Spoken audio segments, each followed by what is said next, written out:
نہیں کہ یہ گایتری منتر پڑھنے والا ہے، یہ ہنومان چالیسا کا بھجن کرنے والا ہے، یا اذان پڑھنے والا ہے، نہیں کریں گے، غلط بات۔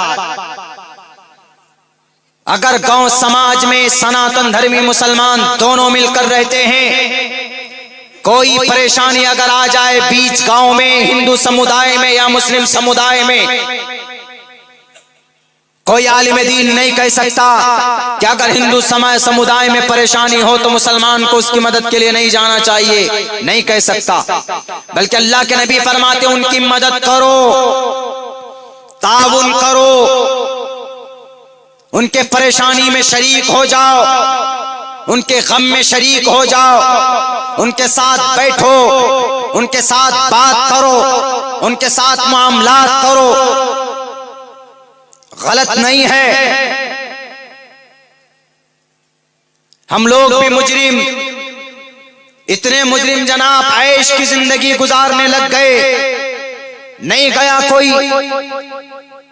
محمد جنید اور محمد عمر کو 4 سال پہلے مارا گیا، اسی بستی کے اندر اس کی موت ہوئی، آج تک اس کو انصاف نہیں ملا، آج تک۔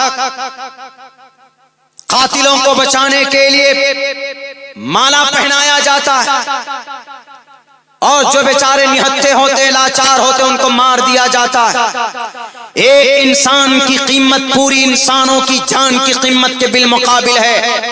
یہی وجہ ہے کہ اللہ کے نبی علیہ الصلوۃ والسلام نے اتنی طاقت ہونے کے باوجود بھی کوئی یہ تاریخ نہیں پیش کر سکتا کہ محمد رسول اللہ نے کسی کے اوپر ذرہ برابر ظلم زیادتی کی ہو۔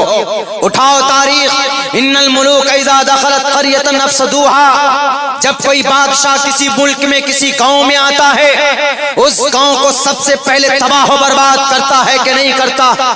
بخت نصر کی تاریخ پڑھو، ہلاکو خان کی تاریخ پڑھو، مسلم امپیرر کی تاریخ پڑھو، ہندو امپیرر کی تاریخ پڑھو، سب کی تاریخ کے اندر نہتے لوگوں کی لاش پڑی ہوئی ملے گی۔ خود ہمارے ملک ہندوستان کی سن 2002 کی گجرات کی تاریخ پڑھو، معصوم انسانوں کی لاش نظر آئے گی آپ کو۔ کیوں؟ اپنی دادا گیری اور اپنی کرسیوں کو باقی رکھنے کے لیے ایسا کرتے ہیں لوگ، ایسا کرتے ہیں راجنیتا۔ یہ پرانے زمانے سے چلا آ رہا ہے، بلکہ ہلاکو خان کے بارے میں تو آتا ہے، اگر اس کو کسی چھوٹے سے نہر میں اگر پل بنانا ہوتا تو وہ اس گاؤں کے لوگوں کو قتل کرتا، ان کے منڈی کو کاٹ کاٹ کر لا کر اس نہر کے اندر پل بناتا تھا، اس سے گزرنے کی کوشش کرتا تھا۔ اس کو لوگوں کی منڈیوں سے مینارہ بنانا، گنبد بنانے کا بڑا شوق تھا۔ یہ اس کا ظلم تھا کہ جب تک ظلم نہ کرے، انسانوں کا خون نہ دیکھے، تو اس کو چین نہیں سکون نہیں ملتا تھا۔ اتنا بڑا ظالم بادشاہ تھا۔ کسی نے پوچھا کہ آپ کیوں اتنے لوگوں کو قتل کرتے ہو، مارتے ہو؟ اس نے کہا کہ تاکہ لوگ مجھ سے ڈریں، تاکہ لوگ مجھے بادشاہ مانیں۔ کیا ایسا ضروری ہے؟ غلط سوچ تھی اس کی، غلط کانسیپٹ تھا اس کا۔ اگر اس دنیا کے اندر کسی نے بادشاہت کی ہے، محمد رسول اللہ کی زندگی اٹھا کر دیکھیے۔ آپ علیہ السلام نے یوں کہا جنگ کے میدان میں بھی، اپنے صحابہ سے بھی، کہ لوگوں جنگ کے میدان میں ہو، تمہارے سامنے میں اگر کوئی بوڑھا شخص آ جائے تو اس کے اوپر ہاتھ مت اٹھانا۔ لیکن دنیا کے اندر ایسا جو جہاں لڑائی ہوتی ہے، بادشاہ لوگ آئے، انہوں نے بوڑھوں کو مارا، بچوں کو مارا، عورتوں کو مارا اور غریبوں کو مارا، سب کو مارا، آرمی کو بھی مارا، فوجوں کو بھی مارا۔ فوجوں کو ماریے، آرمی آ جائے سامنے تو لڑیے، لیکن بچوں کو، عورتوں کو، بوڑھوں کو مارنے کی پرمیشن نہیں ہے۔ یا پھر کہیں پر کوئی باغات ہے، اس کو جلانے کی پرمیشن نہیں ہے۔ اللہ کے نبی علیہ الصلوۃ والسلام نے ایسا کیا۔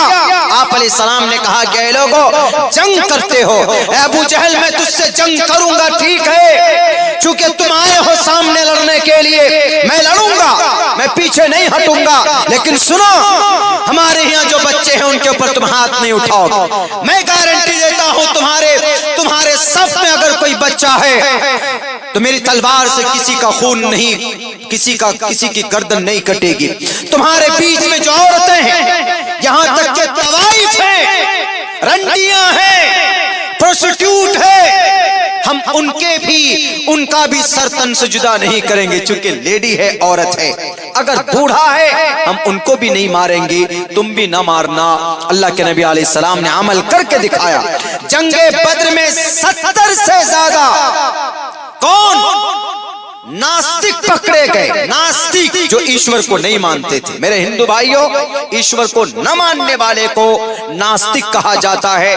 ناستک پکڑے گئے، ان میں اللہ کے نبی کے چچا بھی تھے، آپ علیہ السلام لے کر آئے، سب کے ہاتھ میں ہتھکڑی لگا کر آپ نے سب کو مناسب جگہ پہ رکھا، کھانا کھلایا، کپڑے دیے اور سب سے کہا کہ تم میں سے کسی کے اوپر ظلم زیادتی نہیں ہوگی، لو فدیہ دو، ٹیکس ادا کر دو، جاؤ تم لوگ آزاد ہو۔ اور سب سے لے کر کچھ نہ کچھ معاوضہ سب کو آزاد کیا۔ لیکن وہاں پر آپ علیہ السلام چاہتے تو سب کا قتل بھی کر سکتے تھے، سب کو مار بھی سکتے تھے۔